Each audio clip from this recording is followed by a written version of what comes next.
Herakl lalu berkata kepada orang yang ada di sekitarnya, datangkan kepadaku di negeri Syam ini, karena kebetulan dia sudah jalan.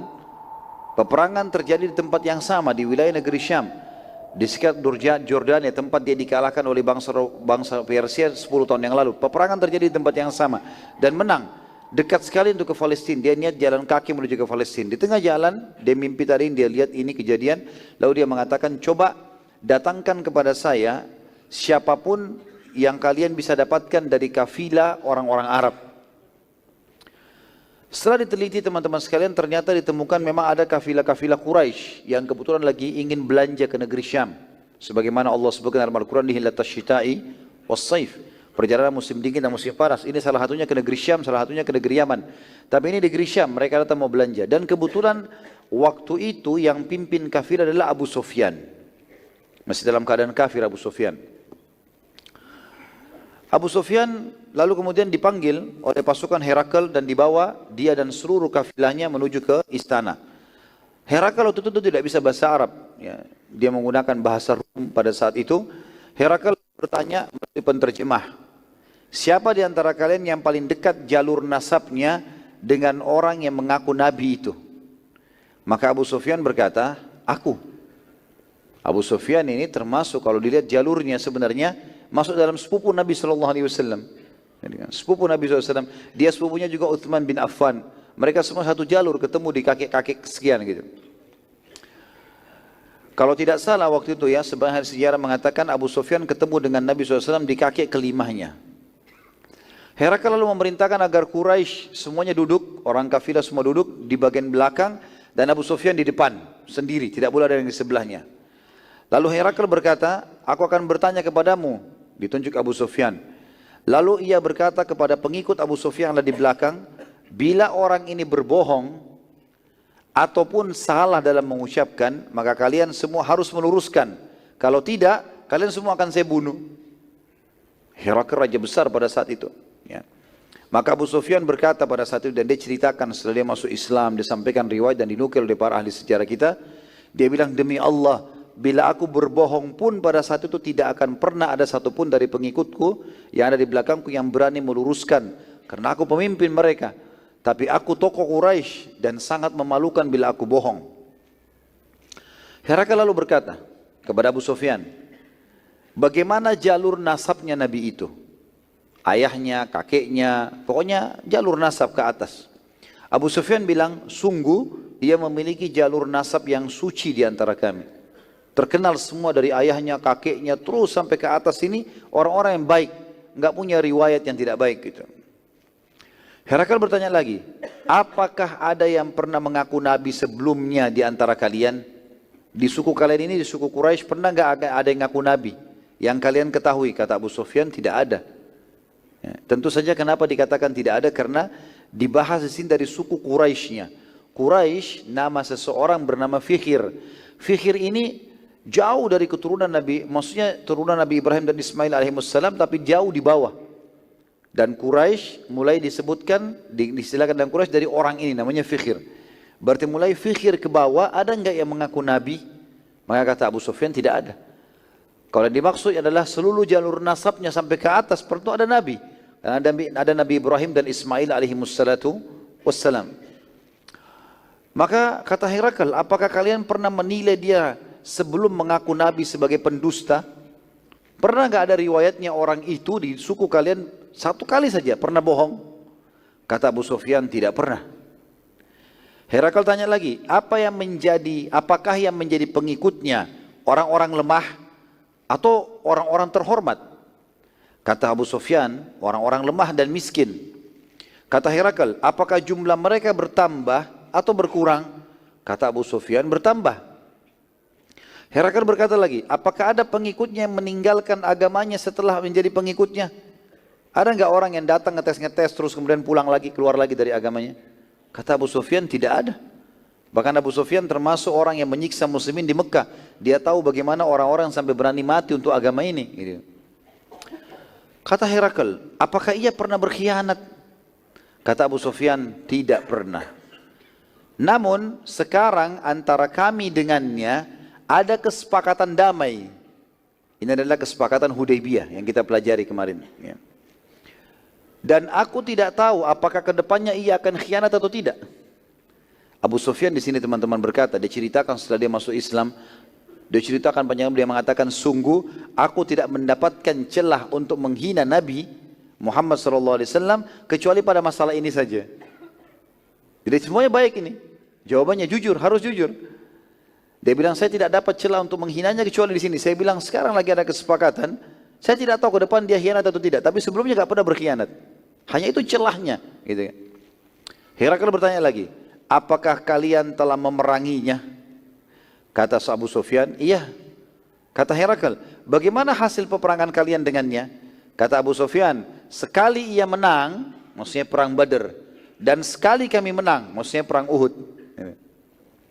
Kata Herakl, apa yang ia perintahkan kepada kalian? Apa dakwanya? Kata Abu Sufyan, ia memerintahkan kami agar menyembah Allah satu tanpa menyekutukannya, serta meninggalkan apa yang nenek moyang kami lakukan, sembah-sembah berhala segala macam. Ia juga memerintahkan kepada kami agar mengerjakan sholat, jujur dan tidak mengemis, serta menjaga silaturahim. Herakl lalu berkata pada penterjemahnya, katakan kepada orang ini baik-baik dengan bahasa yang jelas. Aku bertanya kepadamu tentang jalur nasabnya, engkau menjawab bahwa ia memiliki nasab yang suci. Demikian pula para nabi dan rasul yang diutus pada nasab terbaik kaumnya. Herakl sekarang sebutkan kepada Abu Sufyan. Selama ini teman-teman, Abu Sufyan selalu memerangi Nabi SAW. Enggak percaya. Siapa Muhammad itu? Salah satu penduduk Mekah. Bahkan Abu Sufyan merasa dirinya lebih kaya gitu kan. Makanya dia tolak terus. Tapi sekarang Abu Sufyan heran, Herakl ini, raja yang selama ini orang Quraisy pun takut dengannya, ini menyebutkan tentang kenabian Nabi SAW. Kau bilang tadi jalur nasabnya baik, maka itu semua nabi-nabi begitu. Pasti jalur nasabnya yang terbaik di kaumnya. Aku bertanya kepadamu, apakah ada di antara kalian yang pernah menyatakan hal yang serupa, pernah ngaku nabi? Engkau menjawab, tidak ada. Kalau seandainya ada yang telah menyatakan sebelumnya, dari kakek-kakeknya pernah ngaku nabi, maka aku akan mengatakan bahwa ia hanya mengikuti orang sebelumnya saja. Aku bertanya kepadamu, apakah ada di antara kakeknya yang raja? Engkau menjawab, tidak ada. Ini juga salah satu pertanyaan sebenarnya di riwayat ini, semestinya ada sebelumnya ya.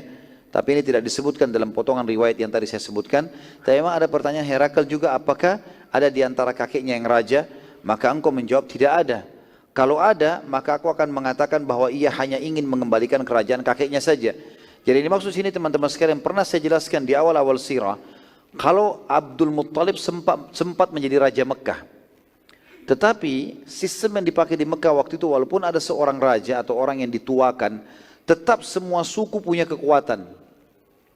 Makanya dikatakan di Mekah itu tidak ada raja khusus, tapi dikuasai oleh tokoh-tokoh Quraisy. Semua kepala suku punya hak untuk memberikan pendapatnya. Jadi maksud sini raja adalah raja yang menguasai semuanya. Tidak ada lagi yang membantunya, tidak ada penasehatnya, memang dia kuat dengan powernya sendiri. Lalu kata Herakl, aku bertanya juga padamu, apakah ia pernah berdusta pada kalian? Engkau menjawab, tidak pernah. Maka aku katakan, kalau ia tidak pernah dusta, maka pastilah ia tidak berani berdusta atas nama Allah. Aku bertanya padamu, apakah yang menjadi pengikutnya orang-orang lemah atau tokoh-tokoh masyarakat?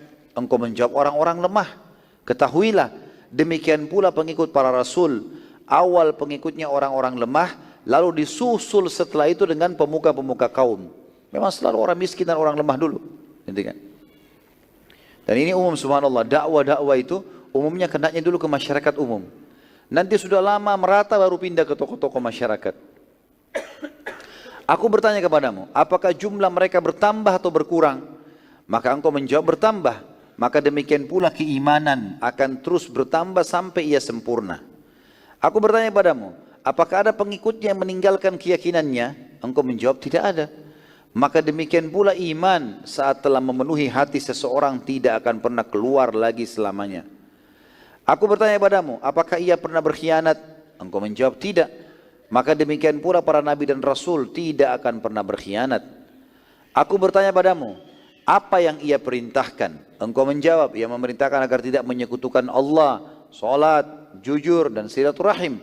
Demikian pula perintah seluruh nabi dan rasul. Lalu Herakl mengucapkan kalimat, teman-teman, kalimat yang agung sebenarnya ini. Pada saat itu raja yang menguasai seluruh dunia. Karena Persia sudah kalah, gitu kan? Nggak ada lagi kekuatan waktu itu kecuali kekuatan Romawi. Maka dia berkata, bila semua yang engkau sampaikan ini benar, maka demi Allah, ia, orang itu, pasti akan menguasai apa yang berada di bawah kedua telapak kakiku ini. Maksudnya kekuasaanku ini juga akan takluk di tangan dia nantinya. Dan aku sangat tahu ini zaman keluarnya Nabi. Tetapi aku tidak menyangka kalau akan keluar dari kalangan kalian. Dan bila aku bisa menjangkaunya, aku bisa menemuinya, niscaya aku akan sangat gembira dan menghormatinya. Bila saja aku berada di sisinya, maka niscaya aku akan mencuci kedua telapak kakinya. Ini kata Herakl tentang Nabi SAW. Abu Sufyan waktu sudah selesai itu disuruh keluar.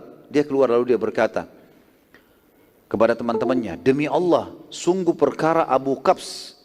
Ini Abu Qabs, teman-teman sekalian, adalah istilah ejekan dari orang Quraisy untuk Nabi SAW. Mereka manggil Abu Qabs seperti seakan-akan orang yang tidak punya kedudukan, gitu kan. Sungguh demi Allah, kedudukan Abu Qabs sudah luar biasa, gitu. Sampai-sampai Herakl pun raja terkuat dunia takut padanya. Kata Abu Sufyan, pada saat itu Islam sudah mulai masuk ke dalam hatiku. Karena tidak mungkin, ini aneh ini. Kalau sampai raja terkenal dunia dan baru menang peperangan, dia merasa sekarang tidak lagi musuhnya di dunia ini. Dia menguasai dunia. Dia mengatakan kalimat tersebut, kalau bisa menjangkau Nabi SAW, maka dia akan mencuci kakinya, telapak kakinya, mencucikan sebagai bentuk khidmah. Padahal dia raja, ini berarti sesuatu yang luar biasa. Sesaat baru saja Abu Sufyan keluar, berpapasan Abu Sufyan keluar dari situ, Dihyal Kalbi sampai. Utusan Nabi SAW, bawa surat dari Madinah. Gitu kan. Maka Dihyal Kalbi tiba kemudian menemui Herakl dan minta menyampaikan surat Nabi SAW. Bunyinya, dan surat ini teman-teman masih tersimpan sekarang, ada di pemerintah Inggris sekarang menyimpan ini ya, di museumnya di Inggris ada. Dan ini diakui oleh ahli sejarah Inggris dan Eropa, ini ditulis di abad ke-7 Masehi. Surat resmi datang kepada Herakl dari Nabi SAW. Bunyinya, Bismillahirrahmanirrahim. Dari Muhammad utusan Allah kepada Herakl Raja Agung Romawi. Selanjutnya, sungguh aku mengajak anda masuk Islam. Masuk Islamlah maka anda akan selamat dan Allah akan memberi anda pahala 2 kali lipat. Ya, karena orang ahli kitab kalau masuk Islam, double pahalanya. Mereka sudah beriman kepada Nabi Isa sebelumnya, mereka beriman kepada Nabi Muhammad SAW sekarang. Gitu. Bila anda menolak, maka anda akan memikul dosa seluruh petani. Waktu itu bangsa Romawi mayoritas pekerjanya petani. Maka bangsa Romawi dikenal bangsa petani, gitu kan. Anda akan menanggung dosa semua petani, maksudnya masyarakat Romawi. Karena kalau raja beriman, mereka beriman. Kalau raja tidak beriman, maka mereka tidak beriman. Wahai ahli kitab, lalu Nabi SAW bacakan ayat. Marilah kita satukan kalimat kita. Ya ahli kitab, ta'alu ila kalimatin sawa'im bainana wa bainakum. Ada ayat Al-Quran seperti itu. Wahai ahli kitab, marilah kita satukan perkataan kita sama-sama. Yaitu agar kita menyembah, tidak menyembah selain Allah dan tidak menyekutukannya dengan sesuatu apapun. Dan janganlah seseorang di antara kita menjadikan yang lain sebagai sekutu bagi Allah. Dan apabila kalian berpaling, maka ucapkanlah kami telah Islam atau menyerahkan diri kepada Allah. Pada saat surat tersebut dibacakan teman-teman sekalian, Herakl gemetaran karena dia baru ketemu sama Abu Sufyan. Dan Dihyal Kalbi tidak tahu tentang kisah ini. Berpapasan saja dengan Abu Sufyan gitu. Herakl gemetaran dan ia lalu segera mencoba memastikan semua sifat Nabi terakhir dan kepada Dihyal Kalbi, bagaimana cirinya, bagaimana kulitnya, bagaimana matanya, bagaimana alisnya, bagaimana jalur nasabnya. Apa yang ditanya kepada Abu Sufyan ditanya juga kepada Dihyal Kalbi. Dan subhanallah jawabannya sama. Tinggal masalah kesepakatan Hudaybiyah saja. Ya, pada saat ditanya tadi Abu Sufyan bilang, tidak pernah khianat, tapi saya tidak tahu ke depannya. Kalau Dihyal Kalbi menjawab berbeda. Nabi kami tidak akan pernah berkhianat selamanya. Maka pada saat itu teman-teman sekalian, Herakl pun berkata pada Dihyah, bawa surat ini kepada Safatir. Safatir yang teman-teman istilah yang digunakan untuk pemimpin tertingginya gereja pada saat itu. Jadi di sistem gereja itu ada pendeta-pendeta, nanti ada kepala pendeta. Dia penentu keputusan gitu kan.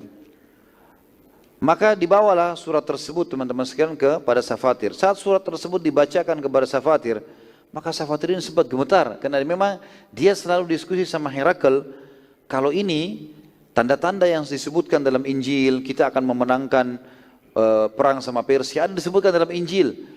Dan kita juga akan masuk ke Palestina. Ini adalah ada disebutkan, dan pada zaman itu keluarlah Nabi yang harus diikuti. Maka ini bertepatan sekali dengan kemenangan masuk ke Palestina haji, menang lawan Persia, dan juga datang surat seperti ini, gitu kan.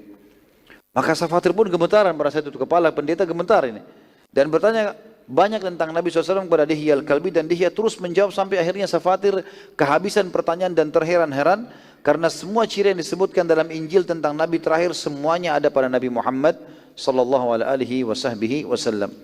Safatir lalu berkata kepada Dihya, demi Allah, aku sangat yakin kalau ini adalah zaman keluarnya Nabi terakhir yang telah kami tunggu-tunggu, dan aku benar-benar tidak menyangka kalau keluar dari kalangan kalian wahai bangsa Arab. Maka aku menyatakan asyhadu an la ilaha illallah wa anna Muhammad Rasulullah. Ini malah syahadat si Safatir ini. Ya. Safatir lalu mengumpulkan semua pendeta. Sudah azan ya? Baik, sebentar kita selesaikan ya. Safatir lalu mengumpulkan semua pendeta dan mengajak mereka masuk Islam dan menjelaskan tentang tanda-tanda Nabi SAW, lalu ia bersyahadat di hadapan mereka. Sebagian besar pendeta tidak mau menerima dan akhirnya mereka membunuh Safatir. Dan ini rahimahullah, beliau mati syahid karena sudah muslim pada saat itu.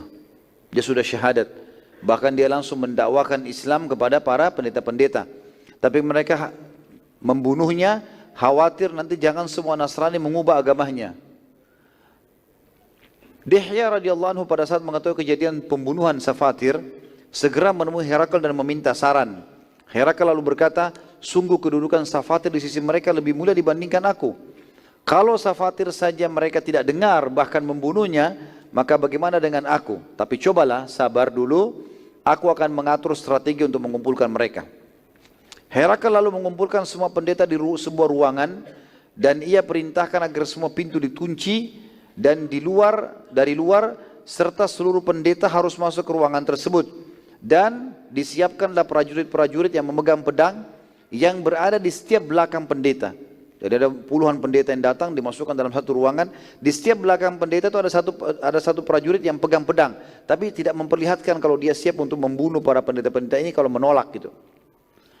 Semua pendeta berkumpul pada saat itu, maka Herakl keluar menemui mereka dan membacakan surat Nabi SAW serta membaca ayat-ayat Injil yang membuktikan tentang kebenaran risalah Nabi Muhammad SAW. Lalu Herakl bersyahadat di depan mereka. Jadi Raja Agungnya Romawi masuk Islam di depan mereka semua. Maka seluruh pendeta kaget karena sekarang raja mereka pun mengikrarkan syahadat. Saat mereka mau melarikan diri dari ruangan, ternyata semua sudah terkunci. Jadi pendeta ini mau melarikan diri karena kaget kenapa rajanya pun masuk Islam. Maka para pendeta berkata, demi Allah kami tidak akan meninggalkan agama Al-Masih walaupun engkau membunuh kami semua. Melihat kejadian tersebut, maka Herakl khawatir bila membunuh semua pendeta malah jadi masalah tengah-tengah masyarakat. Maka dia pun ya dikatakan dalam buku sejarah lalu cinta dunia mengalahkan imannya. Karena dia baru syahadat. Dia takut nanti kalau pendeta ini dibuka pintu lalu menyebarkan berita kalau raja begini dan begitu, lalu terjadi pemberontakan, akhirnya dia jatuh dari kerajaannya padahal dia baru menguasai dunia. Maka dia pun berkata, aku hanya mau menguji kalian. Tadinya aku lihat surat itu sudah sampai kepada kerajaan kita dan aku khawatir malah kalian yang murtad.